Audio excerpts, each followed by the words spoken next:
Uttarkashi tunnel rescue operation से जुड़ी बड़ी खबर आ रही है, जहां ऑगर मशीन का प्लेटफॉर्म दुरुस्त कर लिया गया है और मलबे के अंदर फंसे पाइप को गैस कटर से काटा जा रहा है।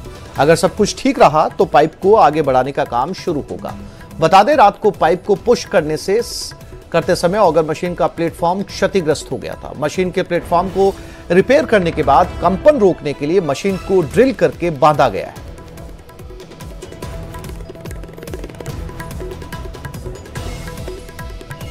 तो आज अगर सब कुछ ठीक ठाक रहा तो उत्तरकाशी की इस टनल से खुशखबरी सामने आ सकती है, अच्छी खबर सामने आ सकती है।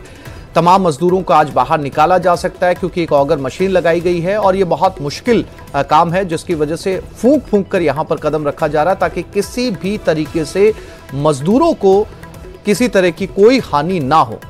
फिलहाल बताया जा रहा है जो ऑगर मशीन के अंदर तकनीकी खराबी आई थी उसे ठीक कर लिया गया है, काम को एक बार फिर से शुरू कर दिया गया है। बहुत कम दूरी बची है मजदूरों और रेस्क्यू टीम के बीच में। जिस तरीके से काम चल रहा है, ग्राउंड रिपोर्ट्स ये कहती हैं, वहां पर रेस्क्यू टीम ये कहती है कि अगर सब कुछ ठीक रहा तो आज इस पूरे रेस्क्यू ऑपरेशन को एक बड़ी सफलता मिल सकती है।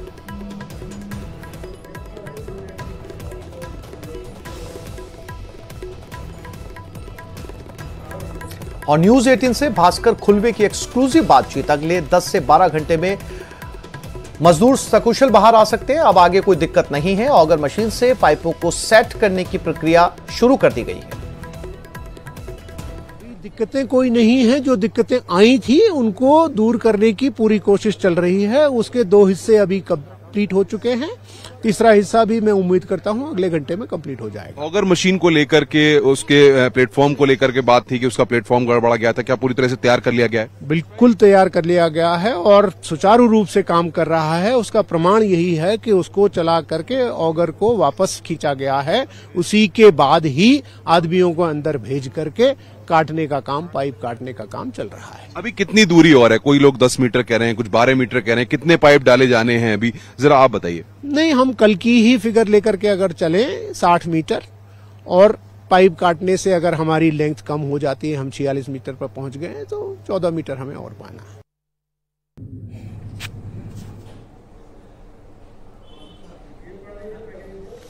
सिलक्यारा टनल हादसा कोई प्राकृतिक घटना नहीं है, बल्कि ये मैन मेड डिजास्टर है। 4.5 किलोमीटर लंबी इस टनल को NHIDCL की देखरेख में 2 कंपनियां बना रही हैं। फ्रंट साइड से नवयुगा कंपनी काम कर रही है तो टेल साइड से गजा कंपनी सुरंग बना रही है।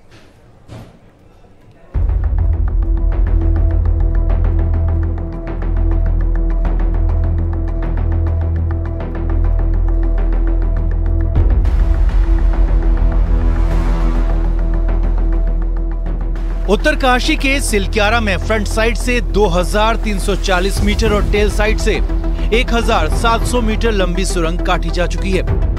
हादसा फ्रंट साइड से नवयुगा कंपनी के पार्ट में हुआ। निर्माणाधीन टनल में पहली जो लापरवाही बरती गई वो कि इसमें एस्केप टनल बना ही नहीं गई।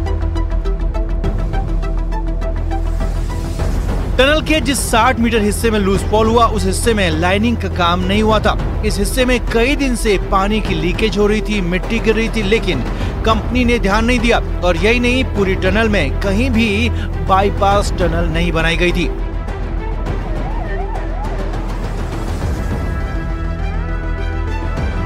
कंपनी की एक के बाद एक कार्रवाई सामने आई। कंपनी के 2 फोरमैन समेत 41 मजदूर अंदर फंसे हैं, लेकिन कंपनी के पास कई दिन तक भी इसका सटीक डेटा मौजूद नहीं था। 12 नवंबर की सुबह टनल में मलबा गिरने की घटना हुई। कंपनी ने सुरंग में फंसे श्रमिकों के पहले अलग अलग आंकड़े दिए। कुछ घंटों बाद बताया कि 40 मजदूर फंसे और करीब 5 दिन बाद 17 नवंबर को जानकारी दी गई कि 40 नहीं 41 मजदूर फंसे। घटना के दिन कोई बड़ा अफसर मौके पर नहीं था क्योंकि अधिकारी दिवाली की छुट्टी पर थे। नतीजा, कई घंटों तक हादसे की गंभीरता का अंदाजा नहीं लग पाया। शुरुआती दौर में जिला प्रशासन और कंपनी के लोगों में कोऑर्डिनेशन की भारी कमी देखी गई। जिला प्रशासन को स्टेटस रिपोर्ट तक नहीं दी जा रही थी। नतीजा, 15 नवंबर को एडीएम उत्तरकाशी ने कंपनी के एग्जीक्यूटिव डायरेक्टर को नोटिस भेजकर कहना पड़ा कि हर 2 घंटे में जिला प्रशासन को स्टेटस रिपोर्ट दें, वरना किसी भी लापरवाही के लिए कंपनी खुद जिम्मेदार होगी। 16 नवंबर को केंद्रीय सड़क परिवहन राज्य मंत्री जनरल वीके सिंह ने ऑपरेशन साइट का दौरा किया। उनके साथ सचिव अनुराग जैन समेत चीफ इंजीनियर राहुल गुप्ता भी मौजूद थे। 18 नवंबर को पीएमओ की ओर से पूर्व सलाहकार भास्कर खुलबे और पीएमओ के डिप्टी सेक्रेटरी मंगेश घिल्डियाल को मौके पर भेजा गया। इसके साथ ही पीएमओ ने पूरे ऑपरेशन की कमान अपने हाथ में ले ली। 19 नवंबर को केंद्रीय मंत्री नितिन गडकरी ने ऑपरेशन साइट का दौरा किया। इसके साथ ही ऑपरेशन में तेजी आ गई। टनल को भेदने के लिए 6 प्लान पर काम शुरू हो चुका था। सोमवार 20 नवंबर को पहली अच्छी खबर मिली। 6 इंच का 57 मीटर लंबा लाइफ सपोर्ट पाइप टनल के अंदर आर पार हो गया। अब मजदूरों तक पर्याप्त मात्रा में खाना और पानी, दवाइयां सप्लाई होने लगी। 21 नवंबर को टनल से पहला वीडियो भी आ गया, लेकिन यहाँ भी कोऑर्डिनेशन की साफ कमी देखी गई। जिला प्रशासन को बिना बताए पहले ये वीडियो वायरल कर दिया गया। मंगलवार को ऑगर मशीन ने भी काम करना शुरू कर दिया। पूरा ऑपरेशन टनल के अंदर बोरिंग करने पर सेंटर था। वहीं बुधवार को ब्रेक थ्रू की उम्मीद थी, लेकिन रास्ते में लोहा आ जाने से बोरिंग रुक गई और रुकावट आने से आर पार टनल नहीं हो पाई। गुरुवार को मुख्यमंत्री पुष्कर सिंह धामी तीसरी बार ऑपरेशन साइट पर पहुंचे, मजदूरों से बातचीत की और साफ साफ कहा कि बहुत जल्द मजदूरों को निकाल लिया जाएगा। नहीं, बहुत सब लोगों की दुआ है कि जल्दी से जल्दी सब लोग बाहर आ जाएंगे। हम लोग प्रार्थना कर रहे हैं। मुख्यमंत्री ने उत्तरकाशी में डेरा डाल दिया और उसके बाद काम और तेजी से होने लगा। न्यूज़ 18 के लिए सुनील नौ प्रभात की रिपोर्ट।